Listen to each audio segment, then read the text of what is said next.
ನವರಾತ್ರಿಯ 7ನೇ ದಿನವನ್ನು ಕಾಳರಾತ್ರಿ ದೇವಿಗೆ ಅರ್ಪಿಸುತ್ತಾರೆ. ಇವಳು ದೇವಿಯ ಅತ್ಯಂತ ಉಗ್ರರೂಪ.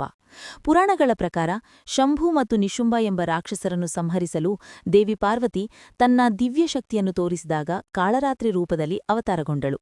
ಅವಳ ದೇಹ ಕಪ್ಪಾಗಿ ಕಂಗೊಳಿಸುತ್ತಿತ್ತು, ಕೇಶಗಳು ಜಟಾಜೂಟವಾಗಿ ಬಿದ್ದಿದ್ದವು, ಕಣ್ಣುಗಳು ಕೆಂಪಾಗಿ ಕಂಗೊಳಿಸುತ್ತಿದ್ದವು. ಅವಳ ಗರ್ಜನೆಯಿಂದಲೇ ದೆವ್ವಗಳು ನಡುಗುತ್ತಿದ್ದವು.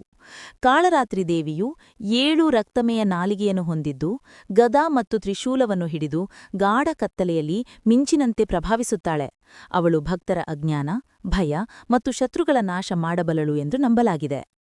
ಹೆದರಿಸುವ ರೂಪ ಹೊಂದಿದ್ದರೂ ಅವಳು ತನ್ನ ಭಕ್ತರಿಗೆ ಅಭಯ ಅಂದರೆ ಭಯರಹಿತ ಜೀವನವನ್ನು ನೀಡುತ್ತಾಳೆ. ಆದ್ದರಿಂದ ಅವಳನ್ನು ಶುಭಂಕರಿ ಎಂದು ಕರೆಯುತ್ತಾರೆ. ನವರಾತ್ರಿಯ 7ನೇ ದಿನದಲ್ಲಿ ನೀಲಿ ಅಥವಾ ಕಪ್ಪು ಬಣ್ಣದ ವಸ್ತ್ರ ಧರಿಸಿ ಕಾಳರಾತ್ರಿ ದೇವಿಯ ಆರಾಧನೆ ಮಾಡಲಾಗುತ್ತದೆ. ಅವಳ ಪೂಜೆಯಿಂದ ಭಕ್ತರಲ್ಲಿ ಅಪಾರ ಧೈರ್ಯ, ಅಜ್ಞಾನ ನಿವಾರಣೆ ಮತ್ತು ದೈವಿಕ ಶಕ್ತಿ ಬೆಳೆಯುತ್ತದೆ.